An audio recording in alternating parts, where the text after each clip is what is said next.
I'm Tom Markle, Vice President of iBank, and I'm here today. I've got some pretty cool guests. I've got Omar Amr, and I've got Janai Kerr. And we've got two Olympians here with us today, actually. Omar was in the 2004 Olympics in Athens for water polo, and so was Janai. And Janai was also in the recent Olympics in China for water polo, and the men's team won the silver medal. Congratulations, Janai. That's pretty cool. The reason why we have these gentlemen here today is they've played Division I water polo, they've played Olympic water polo, and they started their own businesses. And we want to talk a little bit about the struggles they're going through, the ideas they came up with, how they came up with their ideas, some networking, some benchmarking, some bootstrapping, and kind of pick their brains a little bit on how you guys did what you did. So Omar, why don't we start with you? What kind of business do you have? How did it start? So the name of my business is Monkey Beans. It's monkeybeans.com. It's a social networking site for parents, but it's meant to be kind of a preventative medicine platform. Okay. I'm an ER doctor, so I see a lot of parents every day in the ER for a lot of different reasons, and I kind of felt like it was an important need.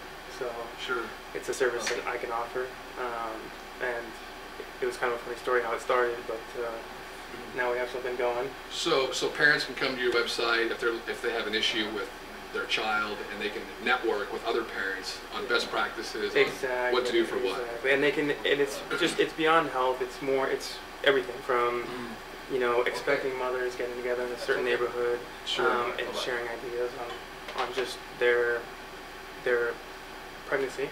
And regular parents who have kids with problems such as drug abuse can get together to share ideas, or just normal parents can brag about their kids and post videos up. Very good. It's also got a classified section, kind of like a Craigslist idea, that allows parents to find local classes, sell and trade goods. If you have a crib that you're not using anymore, you can give it to somebody in the neighborhood. So it's kind of a one-stop shop for parents, you know. So no matter whether you're in California or New York, you can either do it localized. Exactly. Very, very cool. It's kind of a grassroots thing, you know.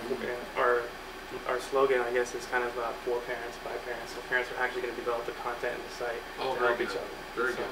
That's the idea. Oh, how exciting! And that's the URL is monkeybeans.com. Monkeybeans.com. Okay, very cool.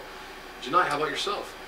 I actually started a management firm that helps businesses with their fixed expenses. So we come in and take a look at a variety of their fixed expenses and see which areas we may be able to help them lower costs. And we're a performance-based company, so we only are compensated once we actually help our clients save money. And we're able to, you know, to assist high-level CEOs and executives, and they can spend their time growing their company and doing what they do best.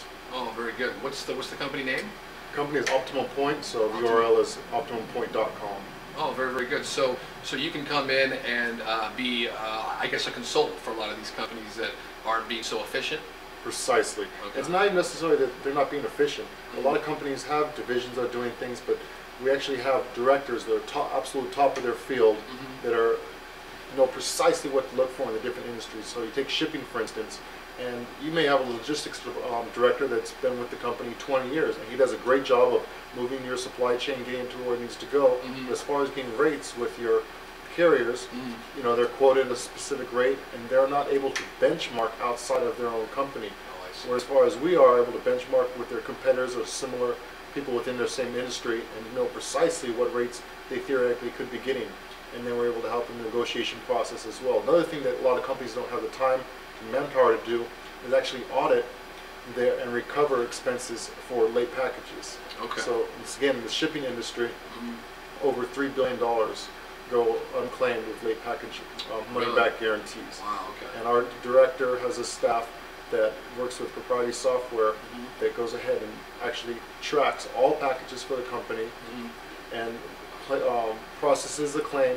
The claim each week or each month, depending on however the client wants, will get a refund credit back to their shipping account. And then we take we share in those savings. Very good, and it's a performance-based business, so no one pays until you perform. Precisely. Very good, very good. You see a lot of companies doing that these days, especially with the downturn of the economy. Well, we are fortunate to have access to almost 200 different CEOs or high-level executives within our network of people that we interviewed, and really to narrow down and focus on what they thought were possibly their biggest pain points. So, you know, employee benefits, telecom, IT, real estate leases, obviously, and then shipping logistics area as well. Okay, very cool, very exciting. So for both of you, coming from the professional water polo, world into the professional business world, what's the transition been like for both of you guys? It's a little rough. I miss water polo. Yeah. Yeah, you know, it's a different world. You know, after the Olympics, I finished up medical school, and being a doctor is also a little different. But coming out into business, you just realize how things work in the real world. Sure, absolutely. You kind of get shielded from that, even in medicine, because in the end, medicine's altruistic, and you're doing what you're trying to do for a patient, and you make money, you make a salary, but it's not. Sure.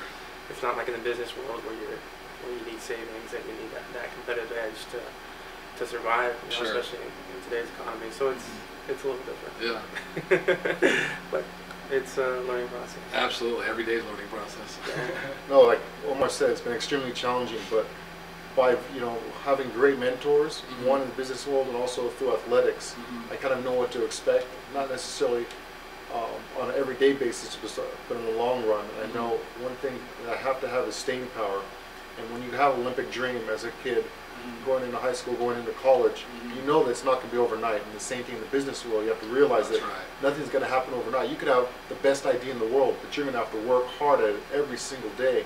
And what's been nice is my business partner, Michael, Glinda, and our directors, we all are working towards that same goal. Absolutely. So we stay supportive of each other. Like I had Omar as my mentor in water polo. We went to UC Irvine together. And when I saw him, become a SCAR athlete, get accepted to Harvard Medical School, for me, it seemed overwhelming, but I saw one of my best friends, one of my close mentors going to the next level. I was able to just kind of follow in those footsteps. Absolutely. Cut him off now. Yeah. So speaking of hard work for both of you gentlemen, starting a new company, what are some of the hard points? What are some of the difficult things to get your own company up and running? You can take this one first, and I'll tell you what I think is for me, I started with nothing. We had an idea. We wanted to make it transform. So obviously, from the very beginning, from forming an LLC, trying to raise capital, and that was probably the most difficult thing right now in this economy is raising capital, because although I have great individual credit, I didn't have any business credit in the past. That's right. So what I've been able to do is continue working my outside sports camps, and basically I'm working almost full time, one job to fund my other goals as far as my other company. So what you're saying is you started this business, but to fund the business, you've had a job on the side working on the side, off hours, on the weekends, after hours, all those types of things. So if you weren't in fact working another job on the weekends or during off hours, there's no way you'd be able to fund this business. Not at all. And even if the thing is that even if I had $100,000, just to start with, it's amazing how fast that money goes. Oh, absolutely. You have to be extremely frugal and smart on how you spend. And then Omar, for you're an ER doctor, and you have a Harvard medical degree, and you started your own company as well. Yeah, I think the issue is the same. It's kind of you make that time investment and that monetary investment, and it doesn't matter. Like I had gone to different venture capitalists for a while and trying to recruit funding for the company, and in the end thought that it was a better idea that I just do this myself, because as you probably know, when you go to a VC guy, they're going to have their input on what they think or what direction they think you should be going in. That's right. And I have my own opinion on what direction I think the company needs to go. And so, in the end, to do it the way that I want to do it, it's going to require my own time, my own money. Absolutely. And, I think that's what makes it hard, especially the time commitment. Yeah. So your experience with VCs wasn't a fantastic one then.